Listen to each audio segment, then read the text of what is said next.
Before starting the session एक बार एक basic मैं बता देता हूँ, क्योंकि बहुत सारे लोग अभी भी हम लोगों ने मतलब इतना ज्यादा कंफ्यूजन है regarding the result that we have not been able to get a proper response from the students. Paper बहुत टफ था, उसकी वजह से एक प्रॉब्लम ये क्रिएट हो रही है, कोई डिसाइसिव नहीं है कि वो पास हो रहा है। जो डिसाइसिव है all good that you are writing, और जो डिसाइसिव नहीं है, if you are attending the session, one thing for sure that you already have decided that you are going to write and that is going to be the best thing forward. आपको लिखना है, आपको लिखना है, तो फिर कोई option exist नहीं करता। 3-4 दिन हो गए, लिखना शुरू करिए। जितना अमाउंट ऑफ टाइम दे पा रहे हैं पढ़ाई को, अच्छी बात है। सुनो, देखो, एक चीज बहुत स्ट्रेट फॉरवर्ड है that ethics 7 question 49 minutes, right? Ethics 7 question 49 minutes. What I mean by this is that I can't give you more than that. उसका रीजन बहुत सिंपल है कि you need to have a very proper, आपके पास बहुत ही proper एक time frame होना चाहिए कि आप, लेट्स से, जब आप मेंस की प्रिपरेशन कर रहे हो, तो मैं आपको एक सिंपल गाइडलाइन देता हूं। आज हम 29 में खड़े हैं। अगर आपने, लेट्स से, आज के पेपर के अंदर 5 क्वेश्चन किया है 49 मिनट्स के अंदर, क्योंकि आपको 7 मिनट पर क्वेश्चन करना है, तो डायरेक्टली 49। अगर 5 किया तो आपको ये भी देखना पड़ेगा कि यार it is going to be a process which is going to take time. So basically in the next 10-12 days you are going to see that if you are doing 5 question right now, it will increase to 5.5, maybe 6, 6.5, and by the time you are writing GS paper 2, मतलब आप 15-20 दिन लगातार जब लिखोगे तब आप time पे आओगे। तो आपको रुकना पड़ेगा। तो try to start on time. 10 o'clock will be the time for live session. जो लाइव सेशन है वो 10 बजे शुरू होगा, 11 बजे खत्म होगा जीएस 1 2 3 में, और 50 मिनट में खत्म होगा जीएस 4 के अंदर। हम लोग ये जो सेशन के बाद का सेशन रखना चाहते हैं वो तुरंत रखना चाहते हैं, क्योंकि बहुत सारे बच्चे ऑन द स्पॉट जीएस को पैक करेंगे। बहुत सारे लोग ऐसे भी रहेंगे जो इसको ऑनलाइन देखेंगे या किसी और फॉर्म में देखेंगे, उनके लिए एब्सोल्युटली फाइन है। मैं बता देता हूं आपको, थोड़ा सा टाइम लूंगा, 4 से 5 minute. First and foremost, all those people who are writing live, absolutely fine, you write it live. The session will be conducted just after your writing session. On the spot session conduct हो जाएगा। जो लोग live लिख रहे हैं वो लोग live या ऑफलाइन, जो लोग ऑनलाइन लिख रहे हैं, maybe they have given the morning time to optional और whatever they have done. आप कभी भी लिखो, लेकिन ये जो सेशन है ना, इन सेशंस को देख लेना। ये सेशंस थोड़े से इंपॉर्टेंट है from the point of view answer writing. मैं कुछ कोशिश करूंगा, कुछ हैक्स दूंगा, कुछ ऐसे पार्ट बताऊंगा जहां पे आपको आंसर राइटिंग में बेटर हो जाएगा। ठीक है? पहले क्वेश्चन से मैं आपको समझा दूंगा मैं क्या बोलना चाह रहा हूं, तो उससे बेटर ये रहेगा कि भाई एक कंटेक्स्ट सेट हो जाएगा आपका आंसर राइटिंग करने का। और कुछ अमाउंट ऑफ वैल्यू एडिशन जो आपके नोट्स के अलावा होंगे, कुछ नए एग्जांपल्स, कोई भी चीज ऐसी जो एथिक्स में चल रही है वो मैं आपको दूंगा, ताकि आप उसको कर लो। Even if you are not attending it live और लेट्स से ऑफलाइन, आप इसको रिकॉर्डिंग सेशन में देख लेना। ये एक चीज है। तो भाई आंसर राइटिंग का जो ये डेली आंसर राइटिंग का जो सेशन है, that becomes your value addition session. इसके अलावा there are 4 sessions that I am recording, 1 for case study, 3 for section A. मैं और सर मिलके हम 4 सेशन रिकॉर्ड कर रहे हैं। दो sessions will be 3 hours each, तो ये 12 घंटे का सेशन है। This is regarding a crash course come value addition for entire ethics. जिसको लेना है वो लो, ये मैं लाइव नहीं करूंगा, क्योंकि जब भी मेंस के बच्चों को मैं लाइव बुलाता हूं तो बहुत सारा टाइम वेस्ट होता है। तो ये मैं रिकॉर्ड करूंगा, आज या कल परसों में रिकॉर्ड करके मैं आप लोगों को भेज दूंगा। आप उसको स्किम थ्रू कर लेना अगर आपको नीड पड़ रही है। अगर नीड नहीं पड़ रही है तो absolutely fine, you have notes, you have content, you have everything. शायद इंस्टीट्यूट की तरफ से आपको ऑलरेडी एथिक्स के एग्जाम्पल की शीट जा चुकी है। उस एग्जाम्पल की शीट के अलावा आपको और भी एग्जाम्पल्स क्लास के जो ये लाइव आंसर राइटिंग के सेशन से इसके अंदर मिल जाएंगे, तो वो भी सफिशिएंट है। आपके पास खुद भी होगा, वही टच करो, कोई दिक्कत नहीं है, right? We will try to keep the discussion very short. For what I mean by very short is that अगर 7 क्वेश्चन है तो maximum two maximum I will take 5 minutes for each answer. I will complete it in 30-35 minutes, and that's the purpose. क्योंकि आप already पढ़ के आए हो, तो एक तरीके से मेरा काम आपको रिवाइज करा देना, इतना ही। सेशंस के अंदर जो क्वेश्चंस होंगे वो पीवाईक्यू होंगे। आपने आज का पेपर देखा होगा, उसके अंदर आपको 6 पीवाईक्यू दिख रहे हैं। तो मैं तकरीबन 7 या 8 साल के सारे पीवाईक्यूज कवर करा दूंगा। तो उसके लिए पैनिक करने की जरूरत नहीं है। और बाकी जो टेस्ट होगा, तो स्ट्रक्चर क्या है, हम मंडे का पोर्शन, जो भी मंडे का आपका सिलेबस है, वो आप ट्यूसडे को उसका आंसर लिख रहे हो। ट्यूसडे के सिलेबस का आंसर आप वेडनेसडे लिख रहे हो। इस तरीके से आप फ्राइडे का सिलेबस का आंसर आप सैटरडे लिख रहे हो। संडे आप एफएलटी लिख रहे हो। What I mean bye FLT is that Sunday के अंदर आप 13 क्वेश्चन सेक्शन ए के और 6 केस स्टडी लिखने वाले हो। ये आपका एफएलटी होगा, सेक्शनल एफएलटी। हम क्या पैक कर रहे हैं, we are going to pack from ethics in human interface till moral thinkers. ये पैक करेंगे। इसका हम एक एंटायर 20 क्वेश्चन का टेस्ट लिखेंगे। उसके बाद नेक्स्ट पोर्शन के अंदर हम शुरू करेंगे अपना public service values, case studies और प्रॉपर्टी इन गवर्नेंस, और उसको भी हम पैक करेंगे। ये हमारा पैटर्न रहने वाला है। 14 डेज के अंदर हम एथिक्स पैक करेंगे, which I think is going to be sufficient time, whether you are writing mains, not writing mains, whether you are writing mains for the first time, for the last time, whatever it is. ये एक sufficient time है 14 दिन। 14 दिन के अंदर आपके 2 एफएलटीज हैं और आपके 10 सेक्शनल हैं। 10 सेक्शनल, 2 एफएलटी। संडे, मंडे का जो दिन है, Monday Monday you are not going to have any test, Monday कोई टेस्ट नहीं होगा, शेड्यूल आपको शेयर हो चुका है, ये पैटर्न है। ठीक है, फॉलो करिए, अच्छे से फॉलो करिए, जो भी चीजें बताई जा रही हैं उसको लिखिए। आज आपको दिया जा रहा है ज्ञान, उसके बाद आपको ज्ञान नहीं दिया जाएगा नेक्स्ट डे से, मैं सीधा आऊंगा, डिस्कस करूंगा, वैल्यूडेशन दूंगा, सर आएंगे, डिस्कस करेंगे, वैल्यूडेशन देंगे और आप लोग को छोड़ दिया जाएगा। अगर आप लोग नहीं आना चाहते हो ऑफलाइन लिखने के लिए, absolutely fine to the institute, we do not even want कि आप अपना टाइम वेस्ट करो। अगर लाइब्रेरी में बैठ के लिख सकते हो बिल्कुल अच्छी बात है, जहां लिख सकते हो अच्छी बात है। मुझे बस इतना है कि आप उसको लिखो, सारे लोग, आप एक चीज इंश्योर कर लो कि भाई आप लिखो और आप उसको अपने ग्रुप पे भेजते जाओ। हमारा काम है एक दिन डिले, 2 दिन डिले, लेकिन उस पर रिस्पॉन्स करना। लिखो, स्कैन करो, भेज दो, सिंपल। लिखो, स्कैन करो, भेज दो, और उसके नीचे क्या लिख दो कि भाई ये डे 1 की आंसर राइटिंग है, कंफ्यूजन हटाने के लिए। ये डे 1 है, ये डे 2 है, उसके नीचे लिख दो day 2 answers, day 3 answers, day 4 answers, day 1 ethics, day 2 ethics, day 3, ये लिख के फाइल को अपलोड कर दो अपने अपने ग्रुप्स के अंदर, कोई दिक्कत वाली। बाकी डिस्कशन के थ्रू आपके 90% डाउट ठीक हो जाएंगे, और 10% जो आपके question specific for structure, presentation, demand की बात होती है, वो ग्रुप के थ्रू ठीक हो जाएंगे। ठीक है, चलिए स्टार्ट करते हैं। मुझे लग रहा है कि आपको ये तो क्लियर हो गया होगा कि भाई क्या स्ट्रक्चर है क्या नहीं है।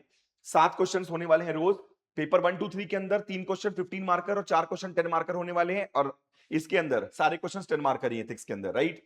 तो ये हमारा स्ट्रक्चर रहेगा। एक बार मैं, और इनके सारे के सॉल्यूशंस वगैरह जो भी हैं वो आपको अब शेयर कर दिए जाएंगे। मैंने सॉल्यूशंस के लिए कोशिश की है, देखो आज का सॉल्यूशन मैं आपको बताता हूं। सॉल्यूशन के अंदर कोशिश क्या की जा रही है कि भाई जो ये प्रैक्टिस टेस्ट है ना, उसके अंदर एक चीज आपको दे दूं मैं कि भाई कोड तो मैंने आपको क्लास में दे रखा है, मेजॉरिटी ऑफ स्टूडेंट्स तो क्लास के हमारे रहेंगे, जो मेन सीरीज के उनको बता दे रहा हूं कि मैंने एक कोशिश की है कोड ऐड करने की। इस कोड के अलावा एक ऊपर का जो बॉक्स है उसके अंदर कुछ इंपॉर्टेंट कीवर्ड्स हैं जो बहुत ही इंपॉर्टेंट है, उस आंसर में दिखने चाहिए। अगर वो डायरेक्टली नहीं दिख रहे हैं तो उनका क्रक्स दिखे, कुछ तो दिखे। आपको सॉफ्ट कॉपी रोज शेयर की जाएगी, उस सॉफ्ट कॉपी को आपको यूज करना है, आपको अपने नोट्स में इन चीजों को ऐड कर लेना है, that is going to be very important. आप ऐड कर लो, नहीं तो डिस्कशन सुनो, 5 मिनट का आंसर में आप आगे बढ़ो, कोई दिक्कत नहीं। कुछ इंपॉर्टेंट कीवर्ड मिल गया, डायग्राम मिल गया, ग्राफ मिल गया, फ्लोचार्ट मिल गया, एब्सोल्युटली फाइन, ये जाने वाला है कंटेक्स्ट। चलिए क्वेश्चन पे आते हैं। ठीक है, तो अभी से मेरा टाइम स्टार्ट होता है, 10 मिनट का मैंने क्या दिया आपको, ज्ञान दिया, right. It is believe that adherence to ethics in human actions would ensure smooth functioning of an organization or system. If so, what does ethics seeks to promote in human life? How do ethical values assist? अब problem देखो इस question में क्या है, ये question बहुत ही ज्यादा easy है इन कंपैरिजन टू, अगर आपने एथिक्स पढ़ के रखा हुआ है तो इस क्वेश्चन में आपको 3 पार्ट दिख जाएंगे। फर्स्ट पार्ट आपको दिखेगा कि आपको कंटेक्स्ट प्रूव करना है, आपको कंटेक्स्ट प्रूव करना है। इसका मतलब क्या है कि भाई जो ये क्वेश्चन अपना एक वो सेट कर रहा है, जो यहां से लेकर यहां तक है, इसको प्रूव करो कि भाई adherence to ethics in human action would ensure smooth functioning of organization। तो पहली बात कर रहा है ऑर्गेनाइजेशन की, सेकंड बात कर रहा है कि what does it seeks to promote in human life, ये दूसरी बात है, और तीसरी है कि what ethical values assist in resolution of conflict. अब ये 3 पार्ट की बात कर रहा है। अब ये क्वेश्चन बहुत बड़ा बन गया। प्रॉब्लम क्या है कि हम क्योंकि हमेशा ये सोच के रखते हैं कि हमें अगर कीवर्ड दिख गया तो कीवर्ड से डिफाइन करेंगे, तो हम इथिक्स से डिफाइन करना स्टार्ट कर देंगे। प्रॉब्लम क्या हो जाएगी इस आंसर में, अगर आप डिफाइन इथिक्स से करोगे तो उसके बाद आप कंटेक्स्ट सेट करोगे, आपका आधा से ज्यादा स्पेस खत्म हो चुका है और आप अभी क्वेश्चन के मेन डिमांड पर आए नहीं हो। याद रखना, क्वेश्चन की मेन डिमांड ये सेकेंड पार्ट और थर्ड पार्ट है, ये क्वेश्चन की डिमांड कंटेक्स्ट नहीं है। तो what I am trying to give you a very simple thing here is, whenever you see a context and 3 part in ethics answer, अपने कान खड़े कर लेना कि ऐसे क्वेश्चंस के अंदर आपको कंटेक्स्ट को इंट्रो में ही समझा देना है। The entire context is going to be proved in intro itself. Intro में ही कंटेक्स्ट खत्म कर दो, क्योंकि स्पेस नहीं है, क्योंकि इथिक्स में आपको पॉइंट्स लिखने हैं फिर एग्जांपल लिखने हैं। तो ये अगर आपको क्वेश्चन में 3 पार्ट दिखे, तो अगर 2 पार्ट दिखते हैं तो आप कंटेक्स्ट को प्रूव करो 3 या 4 पॉइंट में, कोई दिक्कत नहीं है। लेकिन अगर 3 पार्ट दिखे, पैक करो। तो मैं क्या करूंगा इसके अंदर कि बेसिकली क्या है कि यार it is believe that adherence to ethics in human action would ensure smooth functioning of organ. तो मैं ये बताऊंगा कि भाई एथिक्स क्या है, छोटा लिखूंगा कि भाई ethics is set of rights which help us to, कि भाई ऑर्गेनाइजेशन में कैसे हेल्प करता है, एक ऑर्गेनाइजेशन सिस्टम में एथिक्स कैसे हेल्प करता है। तो मैं सिंपल बता दूंगा कि भाई एथिक्स एक सेट ऑफ या रूल है, एथिक्स सेट ऑफ मतलब एक ब्रॉड गाइडलाइन है which help us to decide what is right, and in an organisation it helps us in this this and this. ठीक है, इट हेल्प अस इन। तो मैं क्या कर रहा हूं कि मैं ऑर्गेनाइजेशन सिस्टम के अंदर एथिक्स कैसे हेल्प करता है मैं पहले प्रूव कर दे रहा हूं, कैसे एथिक्स हेल्प करता है।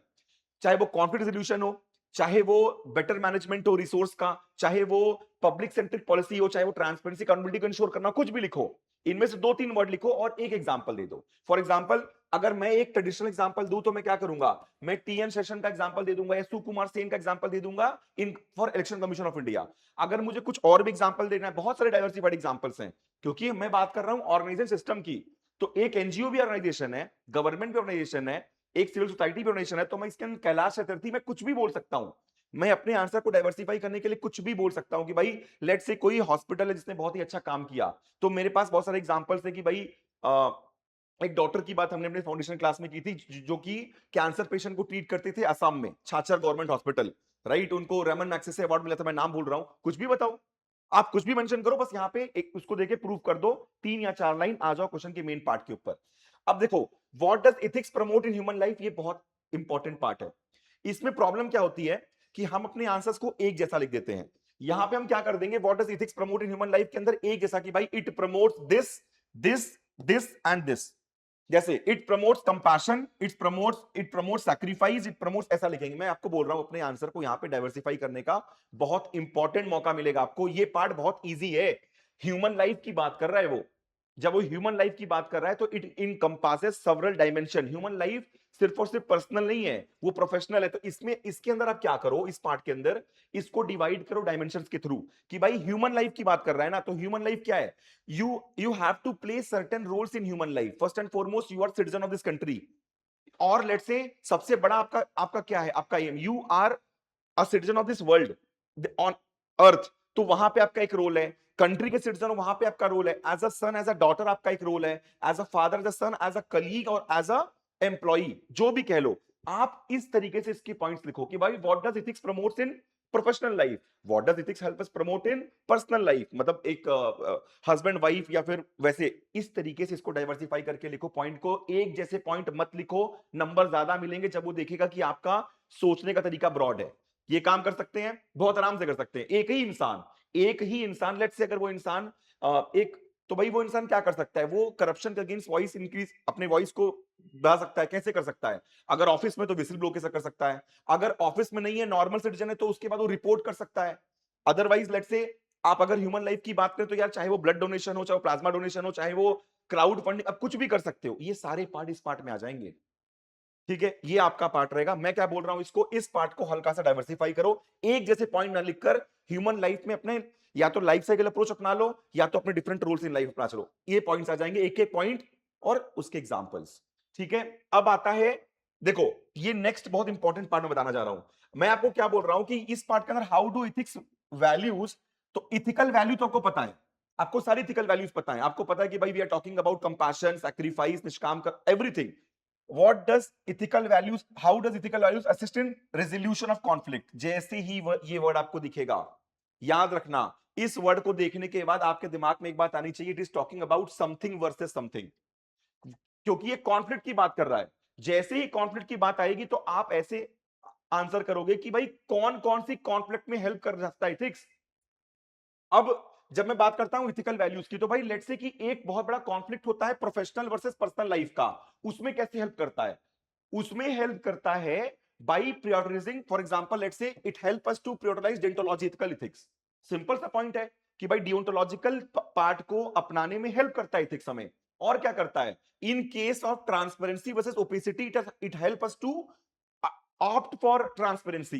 ये सारे पॉइंट मैंने लिखे हैं, लेकिन बस मैं आपको बताना क्या चाहता हूं कि जैसे ही कॉन्फ्लिक्ट की बात आएगी आंसर के अंदर, यू हैव टू मेंशन कौन सा पार्ट, जैसे impartiality in competing claims when there is, तो मैं आप वर्सेस के पॉइंट में आंसर लिखना कि that it help us to be impartial where there are options, otherwise managing conflict of interest through probability. यही पॉइंट है। और ये जो ब्लैक वाला पार्ट, अगर इतना ही पॉइंट आपने लिख दिया ना तो आपका आंसर खत्म हो चुका है। एक्सप्लेन नहीं करना है, क्योंकि सिंपल पूछ रहा है how does it help in conflict resolution, simple बताओ कि it help us to adhere to impartiality in case of conflict, खत्म। एग्जांपल किसका दे दिया, किसी एक इंसान का एग्जांपल दिया जिसने इम्पार्शियलिटी अपनाई हुई है। बहुत लोगों ने इम्पार्शियलिटी अपनाई हुई है, एक एग्जांपल दे दिया आपने।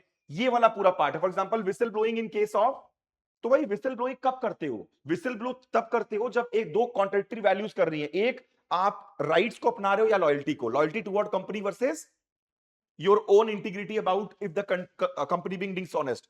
इस तरीके से जाओ, हमेशा इस चीज को दिमाग में रख लो कि जैसे ही कॉन्फ्लिक्ट रेजोल्यूशन की बात आएगी, I am going to mention different conflicts of ethics, मतलब in my mind I am going to मतलब वो रिवाइज करूंगा कौन कौन से कॉन्फ्लिक्ट मैंने पढ़ रखे हैं, उसमें कैसे एथिक्स हेल्प करता है, बस वो पॉइंट लिख दो, एक एक एग्जांपल दे दो।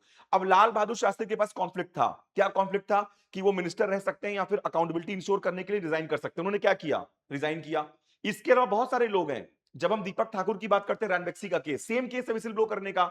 इसके अलावा चाहे वो इंडियन ऑयल कॉर्पोरेशन का मंजूनाथ का केस हो, चाहे वो एनएचआई स्कैम का सत्येंद्र दुबे का केस हो, क्या है ये सारी चीजें अकाउंटेबिलिटी। या फिर अगर छोड़ो वो सब, जब हम मीडिया एथिक्स की बात करते हैं, इमरजेंसी के वक्त Indian express could have done what the government has said, but what they did, they went for a blank black page in for the protest for freedom of speech and expression. This is what you have to write.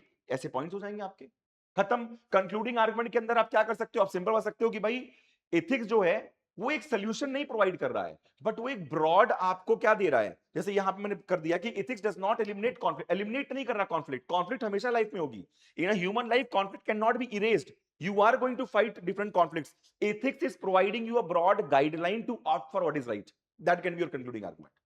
ठीक है, तो आप जब summarise कर रहे हो conclusion में, तो बता दो कि in a human life we can not eliminate conflict, but through ethics what we can do, we can opt for a right path. खत्म, छोटा conclusion.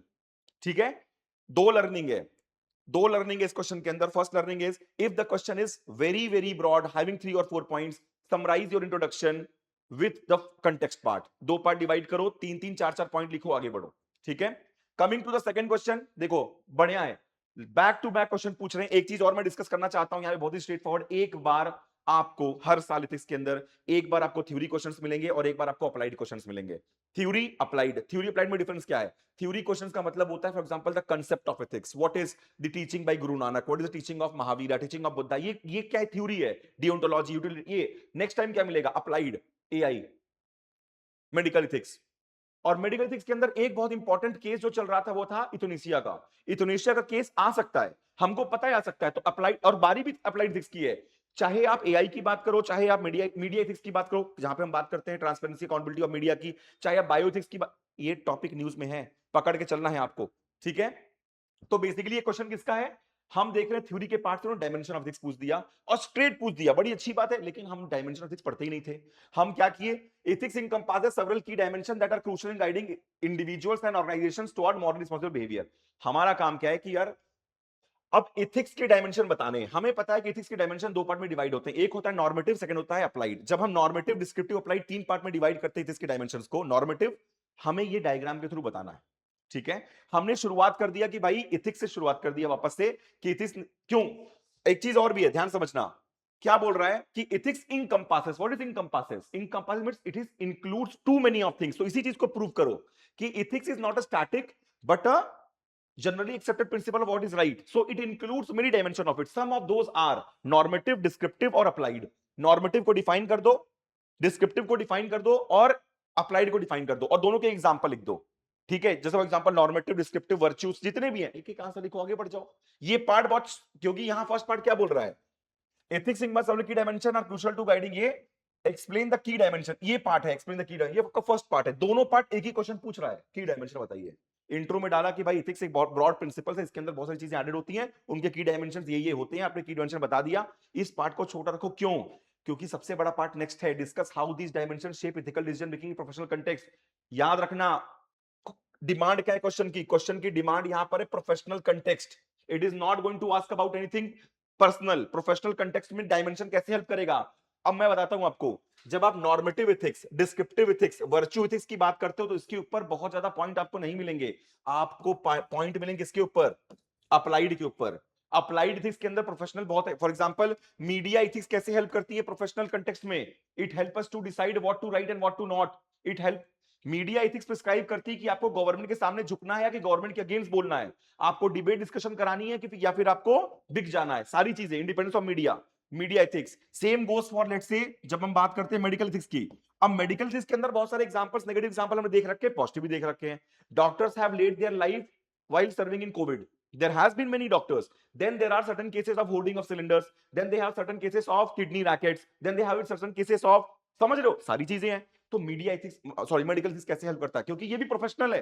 Then you go to what, environmental ethics, कि भाई किस तरीके से ये जो diagram है पीपल प्लानेट और प्रॉफिट, ये कितना इंपॉर्टेंट है।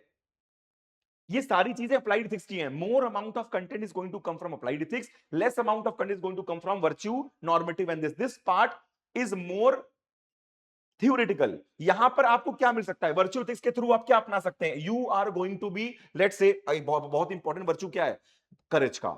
अब करेज क्या प्रमोट करता है, करेज प्रमोट करता है ट्रांसपेरेंसी, करेज प्रमोट करता है अकाउंटेबिलिटी, करेज प्रमोट करता है विसिल ब्लोइंग। तो यहां पर वर्च्यू एथिक्स के अंदर करेज दिखा के आपने बता दिया। मैं जब डिस्क्रिप्टिव एथिक्स की बात करता हूं, बहुत कम कंटेंट मिलेगा मुझको, बहुत कम कंटेंट मिलेगा डिस्क्रिप्टिव में। और इवन नॉर्मेटिव के अंदर व्हाट इज राइट, मतलब जब हम बोलते हैं ना व्हाट राइट, अब राइट पर जस्टिस का ही अगर बोल दो भाई, नॉर्मेटिव एथिक्स के अंदर हमारे जस्टिस प्रमोट होता है, जो कि दोनों का पार्ट है, लेकिन हम लिख सकते हैं इस पार्ट को छोटा रखना, इस पार्ट पे एम्फसाइज करना, क्योंकि इसके एग्जांपल्स आपके पास हैं। चाहे मीडिया एथिक्स हो, उसके एग्जांपल्स आपके पास हैं, ठीक है, चाहे मेडिकल एथिक्स हो, उसके एग्जांपल आपके पास हैं। डॉक्टर रवि कनन की बात कर रहा था, वो याद आ गया एग्जांपल, डॉक्टर रवि कनन जो कि ऑन्कोलॉजिस्ट थे, राइट, तो उनके एग्जांपल, ये सब अच्छे एग्जांपल्स आप लिख लो। फिर कंक्लूडिंग आर्गुमेंट, अब देखो इसका कंक्लूजन कैसे जा रहा है, हमने डायमेंशन की बात की, और हमने बात की कि डायमेंशन किस तरीके से प्रोफेशनल कंटेक्स्ट के अंदर हमें राइट बिहेवियर में गाइड करते हैं। अब हम डायमेंशन बताएंगे कि भाई ये डायमेंशन जानना सोसाइटी के लिए इंपॉर्टेंट क्यों है। ऐसा भी कंक्लूड कर सकते हैं कि after knowing about the dimension, it will become much more easier for an individual to take decisions in an period where conflicts are rising। ऐसा कुछ करके आप कंक्लूड कर सकते हो अगर डायमेंशन पता होंगे तो। अब क्योंकि बेसिकली जब हम लोग लिखते हैं, क्या बोला कि a truly ethical civil servant navigates all dimensions simultaneously, guided by duty, sensitive to consequence and virtuous to character। मतलब इसमें कंक्लूड किया है जो भी चाहिए, वर्च्यू से, डिस्क्रिप्टिव से, नॉर्मेटिव से, कह सकते हैं कि भाई सारे के सारे डायमेंशन को जाकर जानेगा एक civil servant, he can take a apt decision which will lead to eudaimonia या फिर गुड लाइफ, जो भी कहना चाहो। अगर डायमेंशंस पता है आपको, उनके पार्ट पता है आपको, तो आप बहुत आराम से एक पॉजिटिव डिसीजन ले सकते हो। किसके लिए, गुड लाइफ के लिए, अपने भी और बाकी के। बहुत लोग और भी लिखते हैं गुड लाइफ के अलावा, they will write for example eudaimonia, कि भाई एडोमोनिया में हेल्प करता है, सनम बनम में हेल्प करता है, या फिर कि जो जितने भी डायमेंशन है उनको जानना बहुत ज्यादा इंपॉर्टेंट सिविल सर्वेंट के, क्योंकि वो हेल्प करता है हमें गांधी जी की एथिक्स को अचीव करने के लिए, चाहे तालिस्मान को अचीव करने के लिए। Everything can be your concluding argument, ये तरीका है, ठीक है। तो कंक्लूजन के लिए भी 8-10 वर्ड अपने पास रखो, और एक एक में देखो कैसे वो समराइज कर रहे हैं। नेक्स्ट इंपॉर्टेंट क्वेश्चन है। इंपॉर्टेंट क्वेश्चन क्यों है, क्योंकि हमेशा पूछ सकते हैं, हमेशा पूछ सकते हैं, चाहे आप कुछ भी बात करो, चाहे फेक क्या कहते हैं, डिजिटल अरेस्ट हो, चाहे साइबर अरेस्ट, साइबर फ्रॉड हो, या फिर क्या कहते हैं डीप फेक्स हो, ये टॉपिक्स चल रहे हैं। क्वेश्चन क्या है, impact of digital technology as a reliable source of input for rational decision making is debatable issue, critically evaluate with suitable example. एक चीज ध्यान रखनी है, सिर्फ और सिर्फ एक चीज, do not make it a जीएस3 answer, do not make it जीएस3 आंसर। मैं आपको टेम्पलेट दे रहा हूं, डू नॉट मेक इट जीएस3 आंसर। मतलब क्या कहना चाहता हूं, मैं कहना चाहता हूं कि digital technology as a enabler, जब मैं बात करता हूं digital technology as an enabler की बात करता हूं, digital technology is a very important enabler in ethics as well. Ethics की कितनी सारी वैल्यूज डिजिटल टेक्नोलॉजी से वो होती हैं, इनहांस होती हैं। एक, डिजिटल इंक्लूसिविटी, बहुत ही इंपॉर्टेंट डिजिटल वैल्यू है इंक्लूसिविटी। इसके अलावा इक्विटी एंड एक्सेस, ठीक है, transparency and objective decision making. हमें ये वर्ड लिखने हैं, डिजिटल टेक्नोलॉजी, अकाउंटेबिलिटी और इंक्लूसिविटी और ट्रांसपेरेंसी, सिटीजन इंगेजमेंट या गवर्नेंस रिड्यूसल मैकेनिज्म, ये एथिक्स के पॉइंट्स ही तो हैं। जीएस3 का आंसर बनाओ ही मत। डेटा ड्रिवन पॉलिसी मेकिंग लिखने की जरूरत नहीं है, आप उसको ट्रांसपेरेंसी अकाउंटेबिलिटी लिख सकते हो। तो इसको, ये पार्ट छोटा है, digital technology as a input, ये पार्ट छोटा है, ये आप कंटेक्स्ट सेट करोगे। क्योंकि देखो, अगर आप आउटराइटली उसके नेगेटिव के बारे में बात करोगे तो आप ये बोल दोगे डिजिटल टेक्नोलॉजी की जरूरत ही नहीं है, बट डिजिटल टेक्नोलॉजी की जरूरत है। तो हमारा फर्स्ट पार्ट, पहले बात तो यहां पर क्या लिखोगे, आप ये लिख सकते हो कि भाई, एक तो बहुत सिंपल सी बात है कि भाई एरा जो है, this era is of digital technology, इसको अवॉइड नहीं कर सकते। The only thing that we can happen is that the digital technology can be made ethical. Simple सी बात है, इंट्रो ऐसा ही आएगा कि in this generation digital technology has become integrated part of life.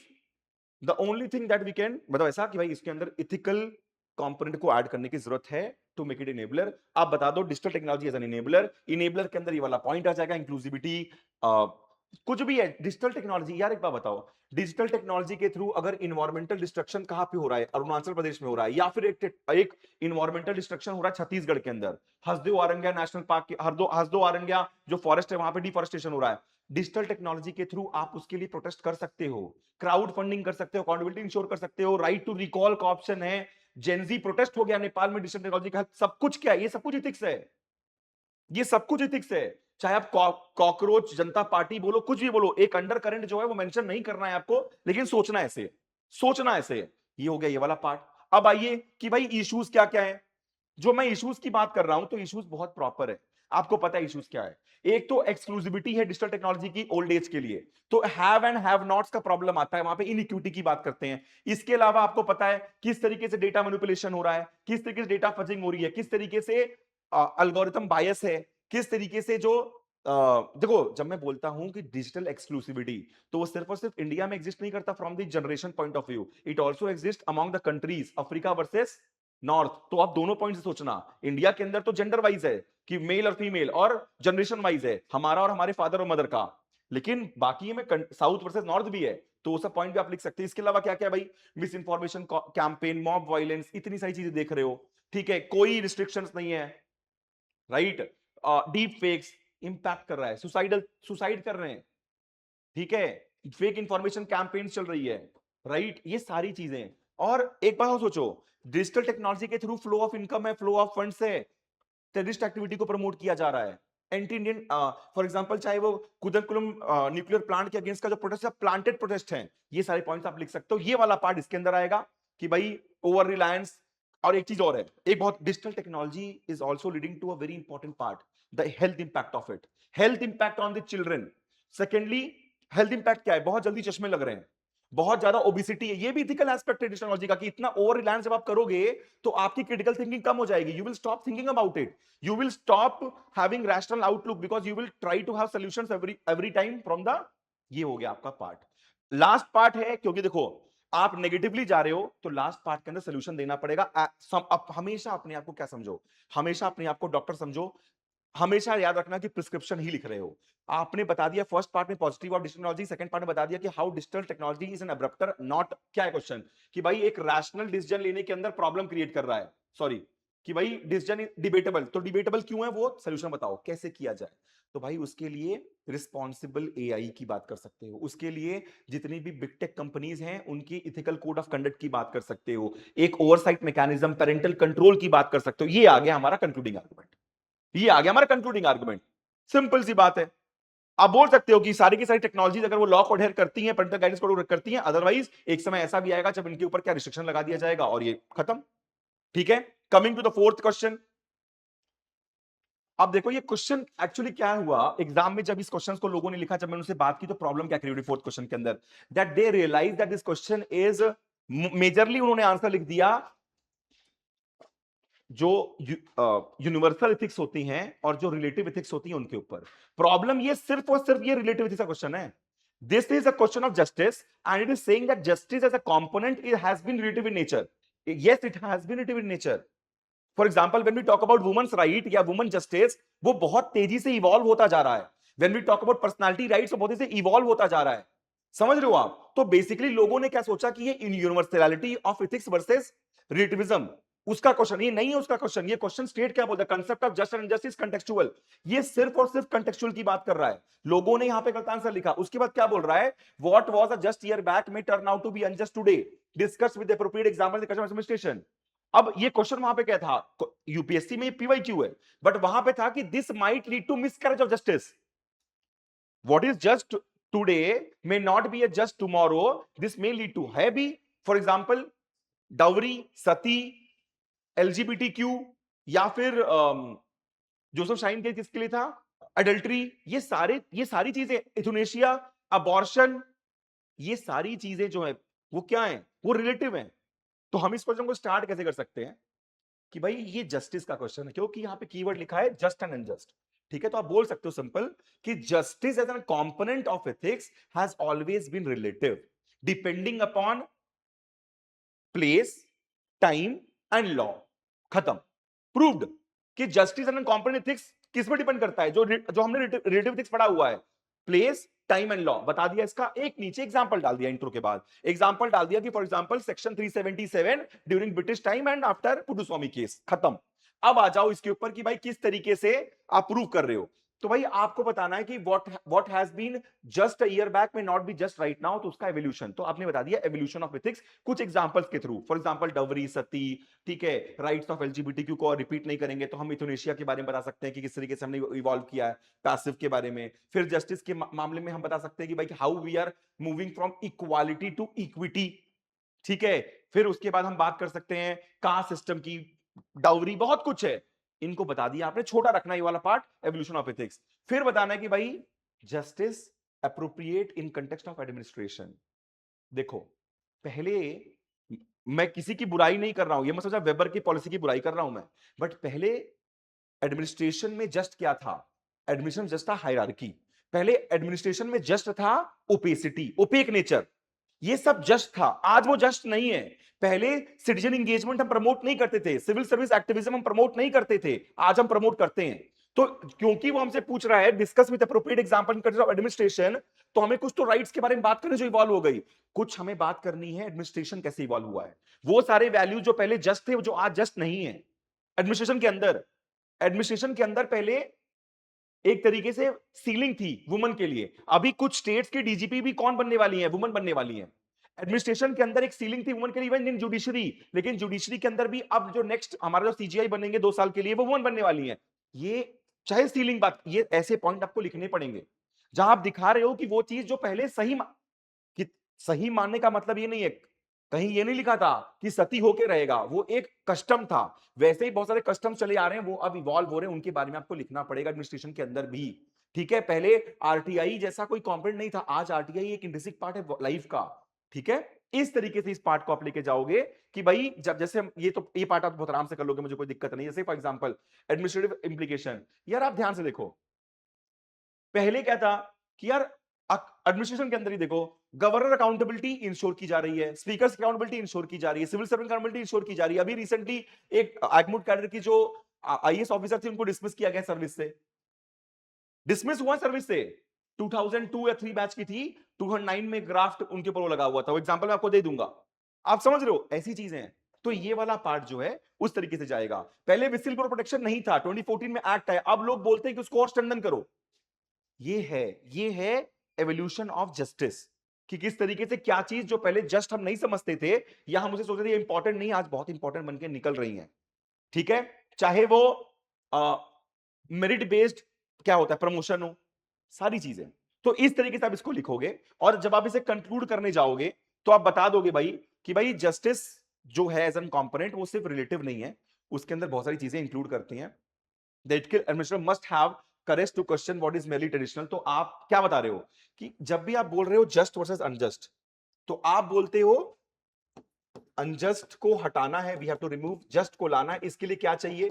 First and foremost you need to be a person like Raja Rammohan Roy, उन्होंने यही किया था ना। तो जो चीज अनजस्ट है उसको पहचानो, उसको रिमूव करने के लिए you need to have courage, you need to have audacity to stand up against the administration. For example let's say there is a proper corruption happening, या जो भी हो रहा है यार, जैसे फॉर एग्जांपल जो टीसीएस का केस नासिक में हुआ, वो एक एक्सेप्टेड, कोई ना कोई तो प्रोटेस्ट किया होगा। आपको पता टीसीएस केस नासिक में हुआ था, टीसीएस में केस हुआ था नासिक के अंदर, जहां पर there was certain allegation of forced conversion.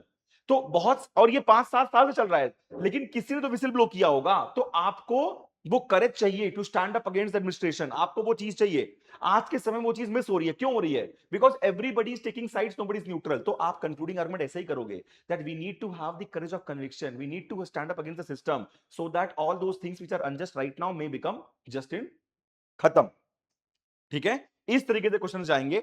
अभी ये मैंने आपसे 4 क्वेश्चन डिस्कस कर लिए हैं, 3 क्वेश्चन एक बार सर डिस्कस करेंगे, तो मैं उनको एक बार भेज देता हूं, और आंसर सबमिट कर देना, और जो लोग ऑनलाइन हो वो सारे लोग ग्रुप में डाल देना।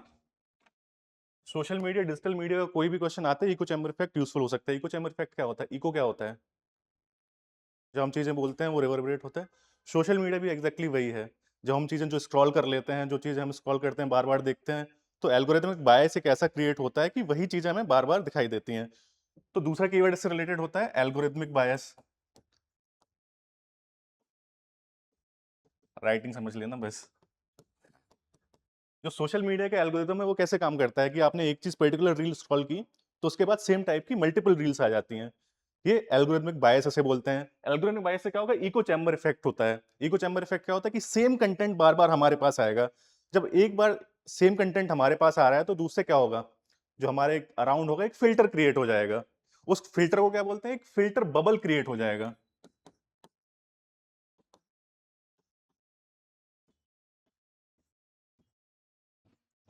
और जब हमारे अंदर एक फिल्टर क्रिएट हो रहा है तो हमारी रीजनिंग कैपेसिटी है, जो रीजनल कैपेसिटी है वो कम हो रही है। तो अल्टीमेटली क्या होगा, जो हमारी इंटेलेक्चुअल कैपेसिटी है वो कम होगी। उससे क्या होगा, इंटेलेक्चुअल क्लोजर। अगर सोशल मीडिया और डिजिटल मीडिया का कोई क्वेश्चन आता है तो ये हम चार्ट ऐसे क्रिएट कर सकते हैं। सोशल मीडिया या डिजिटल मीडिया के किसी भी क्वेश्चन में ये यूजफुल हो सकता है। तो ये कंटेंट होता है पेपर न्यूट्रल कंटेंट से बोलते हैं कि GS4 का क्वेश्चन हो, GS2 का क्वेश्चन हो, GS3 का क्वेश्चन हो, कोई भी क्वेश्चन हो, ये कंटेंट हमारे लिए यूजफुल होगा। तो इस तरह के कंटेंट, इस तरह के 4 से 5 कीवर्ड्स हर टॉपिक स्पेसिफिक अपने पास होने चाहिए। ये चार्ट हो गया। सिमिलरली अगर आप अपना जो क्वेश्चन अपन डिस्कस करने जा रहे हैं वो क्वेश्चन है 5वां question, global warming and climate change.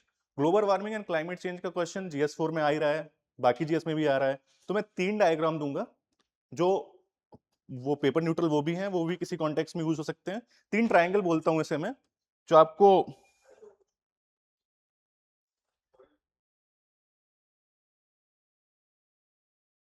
बनाने हैं। 3 ट्रायंगल अपन बना सकते हैं जब भी अपन क्लाइमेट चेंज का क्वेश्चन, अगर ये वाला कोई भी क्वेश्चन देखें, ग्लोबल वार्मिंग का अगर क्वेश्चन देखें, हमेशा इन कॉन्टेक्स्ट में पूछा जाता है क्लाइमेट चेंज वर्सेस डेवलपमेंट, यही डिबेट होती है। तो 3 डायग्राम जो इसमें सबसे ज्यादा यूजफुल होते हैं वो होते हैं, एक सस्टेनेबिलिटी का डायग्राम है।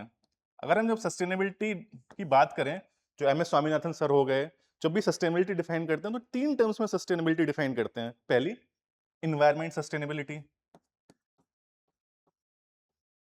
दूसरी, सोशल सस्टेनेबिलिटी। तीसरी, इकोनॉमिक सस्टेनेबिलिटी। तो अगर हमें रियल फॉर्म में कोई सस्टेनेबिलिटी अचीव करनी है तो जब इन तीनों का कॉम्बिनेशन होगा तभी हम सस्टेनेबिलिटी की बात कर सकते हैं। Honourable prime minister Indira Gandhi ने क्या बोला था, poverty is the biggest polluter. जब तक पॉवर्टी है, जब तक इकोनॉमिक ग्रोथ नहीं है, तब तक हम इन्वायरमेंट कंजर्वेशन की बात नहीं कर सकते हैं। सिमिलरली सोशल और कल्चरल नॉर्म्स की बात आ जाती है। जब तक हम कल्चरल नॉर्म्स के लिए रिस्पेक्टफुल नहीं है, तब तक सस्टेनेबिलिटी की बात नहीं हो सकती है। दूसरा इंपॉर्टेंट कॉन्सेप्ट, अगर सोसाइटी में इक्विटेबल ग्रोथ नहीं है तब भी हम सस्टेनेबिलिटी की बात नहीं कर सकते हैं। तो जब भी climate change in context of debate पूछे किसी कॉन्टेक्स्ट के, तो हमें आंसर में ये सारे डायमेंशन लेके आने हैं, economic sustainability, environment sustainability and social sustainability. अगर कोई भी पिलर इनमें से, अगर कोई भी पिलर डेविएट होता है तो अल्टीमेटली सस्टेनेबिलिटी कॉम्प्रोमाइज होगी। दूसरा डायग्राम है ये, पीपल प्लैनेट प्रॉफिट।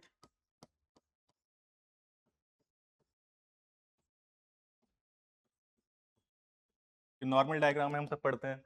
सस्टेनेबिलिटी की बात है, कॉर्पोरेट के प्रिज्म से बात हो, पीपल मतलब humans welfare, planet environmental dimension, third is profit, profit is also necessary. दूसरा डायग्राम ये है। तीसरा डायग्राम अगर क्लाइमेट चेंज के कॉन्टेक्स्ट में आता है, ये होता है ESG, environmental social and governance. ESG framework का न्यूज में भी था लास्ट 2-3 साल से कि खाली खाली जो कंपनी है, कॉर्पोरेट्स है, वो अपने प्रॉफिट ओरिएंटेशन से काम नहीं कर सकती हैं। इन्वायरमेंटल नॉर्म्स भी होने चाहिए, सोशल नॉर्म्स जिसमें हम कॉर्पोरेट सोशल रिस्पॉन्सिबिलिटी की बात करते हैं, गवर्नेंस नॉर्म जो उनके गवर्नेंस मॉडल है उसकी बात करते हैं। तो ये 3 डायग्राम है। एक एक्सपर्ट है, इनको आप कोट करना है आपको, साइमन कैने।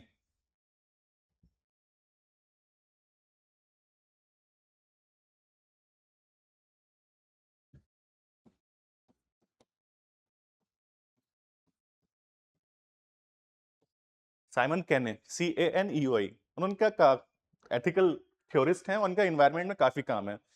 तो इनका जो पर्सपेक्टिव वो डिफरेंट पर्सपेक्टिव है। इनका कहना है कि जो अब इशू है, क्लाइमेट चेंज का इशू है, ग्लोबल वार्मिंग का इशू है, अभी मेयरली इन्वायरमेंटल इशू नहीं रह गया है, अभी ह्यूमन राइट इशू बन गया है। ह्यूमन राइट इशू कैसे बन गया है, ये बोलते हैं जो भी इन्वायरमेंटल क्राइसिस होती है, जो भी ग्लोबल वार्मिंग हो, ये ग्लोबल वार्मिंग कॉन्टेक्स्ट में क्वेश्चन है, कोई भी इन्वायरमेंटल क्राइसिस अल्टीमेटली जो ह्यूमंस के 3 राइट्स को कॉम्प्रोमाइज करती है, right to life,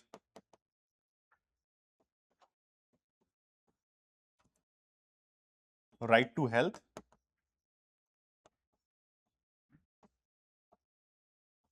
and right to subsistence.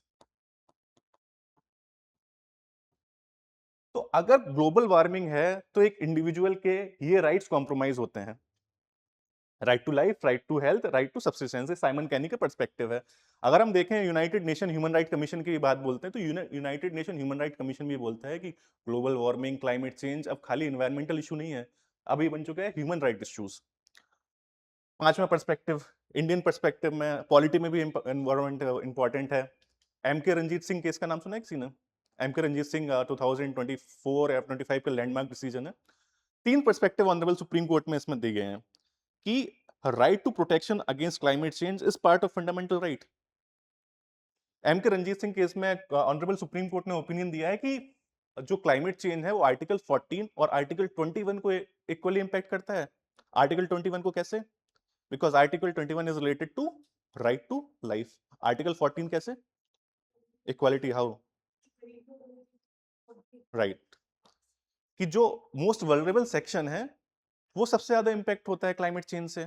Similarly अगर कोई लक्षद्वीप में रह रहा है और कोई दूसरी जगह रहता है जहां क्लाइमेट चेंज का इतना पर्सपेक्टिव नहीं है, तो लक्षद्वीप में रहने वाले सिटीजन्स ज्यादा इंपैक्ट होंगे क्लाइमेट चेंज से। तो राइट टू इक्वालिटी की रीजनिंग दी गई थी ऑनरेबल सुप्रीम कोर्ट के लिए M K Ranjit Singh case में। जीएस टू पॉलिटी में भी बहुत इंपॉर्टेंट है, इसमें भी हम कॉन्टेक्स्ट में भी हम यूज कर सकते हैं। तीसरी चीज जो हम अल्टीमेट सॉल्यूशन, मैंने बताया ना, मैं क्वेश्चन स्पेसिफिक डिस्कस नहीं करूंगा, मैं डिस्कस करूंगा कॉन्टेक्ट्स जो हर एक, अगर क्लाइमेट चेंज का कोई भी क्वेश्चन आएगा हर जगह यूज हो सकता है। तीसरी चीज, अगर हमारा जो क्योटो प्रोटोकॉल है, बेसिक फ्रेमवर्क है जो क्योटो प्रोटोकॉल, वो भी अल्टीमेटली किस चीज की बात करता है? वो बात करता है, हाँ, और साथ में कलेक्टिव रिस्पॉन्सिबिलिटी की बात करता है कि क्लाइमेट चेंज के अगेंस्ट फाइट करना सिर्फ गवर्नमेंट या फिर एनजीओ या फिर इंटरनेशनल ऑर्गेनाइजेशन की रिस्पॉन्सिबिलिटी नहीं है, ये कलेक्टिव रिस्पॉन्सिबिलिटीज है। अगर हम इससे लिंक करें तो इंडिया का कौन सा प्रोग्राम हम इससे लिंक कर सकते हैं? मिशन लाइफ, जिसमें हमने एक्सटेंड किया है जो कि जो एनवायरमेंट कंजर्वेशन की रिस्पॉन्सिबिलिटी है वो सारे सिटीजन्स की भी रिस्पॉन्सिबिलिटी है, खाली गवर्नमेंट काम नहीं कर सकती है। तो बेसिकली हमने मिशन लाइफ लेकर आए। मिशन लाइफ के साथ साथ क्या हम वर्ड ऐड कर सकते हैं कि जो क्लाइमेट चेंज के अगेंस्ट फाइट है अब वो सिर्फ गवर्नमेंट तक लिमिटेड नहीं रहेगी, अब इसे हमें क्या बनाना है? जन आंदोलन। ठीक है, ये वाला कंटेंट भी हर जगह यूज हो सकता है।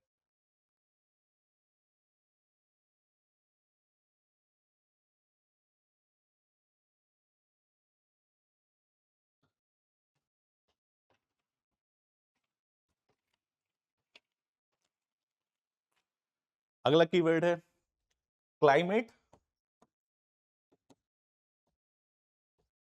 अपार्थीड। अपार्थीड क्या होता है? अपार्थीड पॉलिसी थी सेग्रीगेशन, डिफरेंशिएशन, डिस्क्रिमिनेशन। तो क्लाइमेट के कॉन्टेक्स्ट में देखें तो अभी भी तो यही हो रहा है।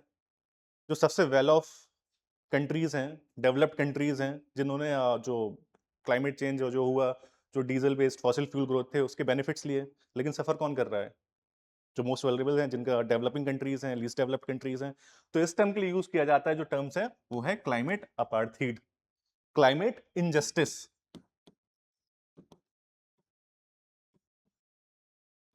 इनजस्टिस।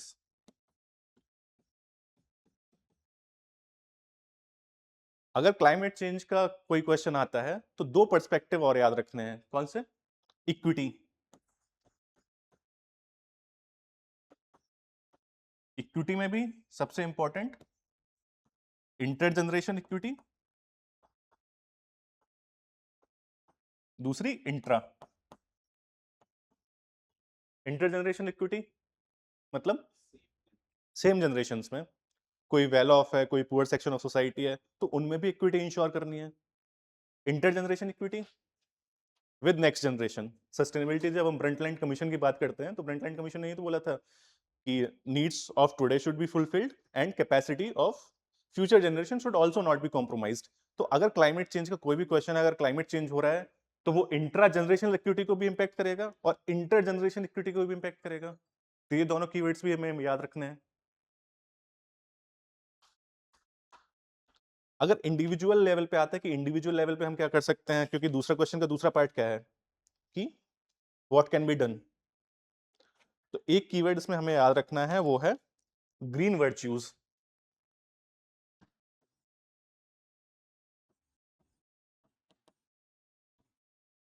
वर्च्यू क्या होता है? Good qualities. ग्रीन वर्च्यूज क्या होता है? That is related to environment. जैसे मिनिमलिस्ट ट्रेंड चल रहा है, रिसाइकलिंग, रीयूज, रिसाइकिल, ये सब क्या है? ग्रीन वर्च्यूज हैं। तो जब हम जो मिशन लाइफ और जन आंदोलन की बात की थी, उसमें ग्रीन वर्च्यूज भी बहुत इंपॉर्टेंट हैं कि कैसे एट अ इंडिविजुअल लेवल हम क्लाइमेट चेंज के अगेंस्ट अपनी फाइट कंटिन्यू कर सकते हैं। अगर सिमिलरली अगर अपन इंडियन फिलोसफी में देखें, तो इंडियन फिलोसफी में कौन कौन सी बातें हमें देखने को मिलती हैं जिससे हम क्लाइमेट चेंज का आंसर कर सकते हैं? हम्म ट्राइबल कम्युनिटीज किसकी बात करते हैं? सेक्रेड ग्रुप्स की। तो इससे हमें एक कीवर्ड मिलता है जिसे हम बोल सकते हैं सेक्रेड इकोलॉजी। हम्म और मतलब वी वर्शिप नेचर। दूसरा क्या है? ऋग्वेद में एक कॉन्सेप्ट है जिसे हम बोलते हैं, किसका कॉन्सेप्ट? ऋता। ये किसकी बात करता है? कॉस्मिक ऑर्डर की। जो कॉस्मिक ऑर्डर है, एनवायरमेंट भी कॉस्मिक ऑर्डर का बहुत इंपॉर्टेंट पार्ट है। कॉस्मिक ऑर्डर को मेंटेनेंस की जो बात करता है वो ऋता। ऋता बेसिक फिलॉसफी है।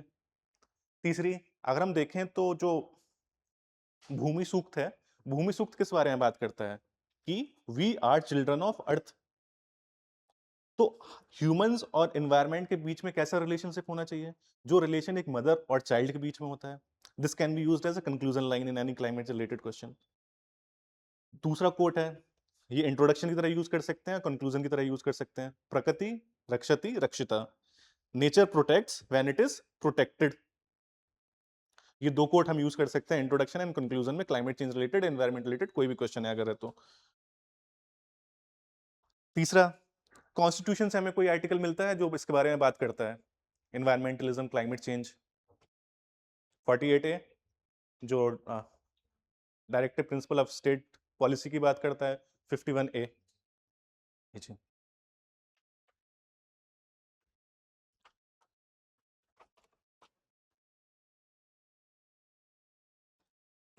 एक नेक्स्ट कीवर्ड है, जब भी हम डेवलपमेंट को बात करते हैं तो हम डेवलपमेंट में खाली कौन सा प्रिज्म लेके आते हैं? एंथ्रोपोसेंट्रिक।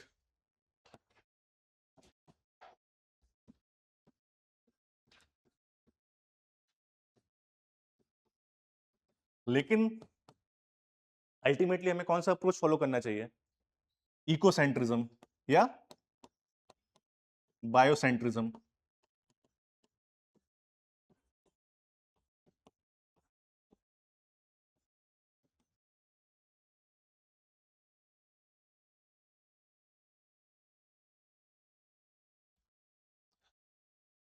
और कॉर्पोरेट रिलेटेड क्वेश्चन आता है, अगर कॉर्पोरेट और एनवायरनमेंट से कैसे कनेक्शन है, तो हेनरी फोर्ड का एक बहुत फेमस कोट है। उन्होंने बोला था कि any business that makes only money is a very poor business.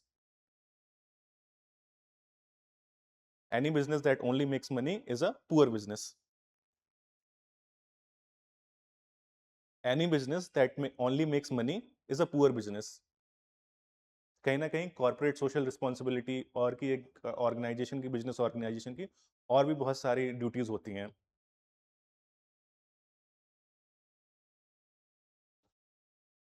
दूसरा की वर्ड है कंपैशनेट कैपिटलिज्म। कैपिटलिज्म तो होना चाहिए, पर कैसा होना चाहिए? Compassionate.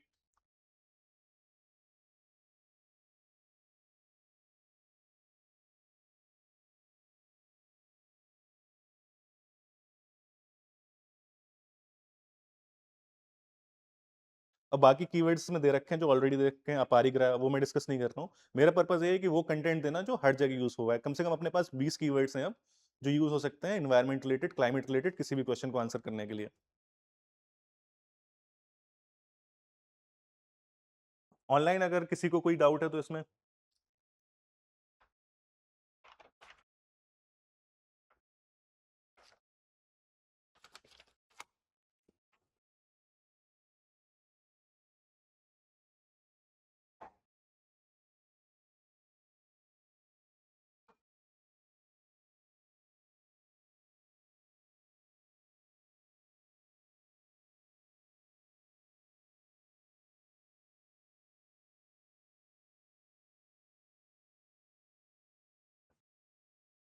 Question 6. Why is it necessary to study ethical theories? Discuss the contribution of any two ethical theories to administration.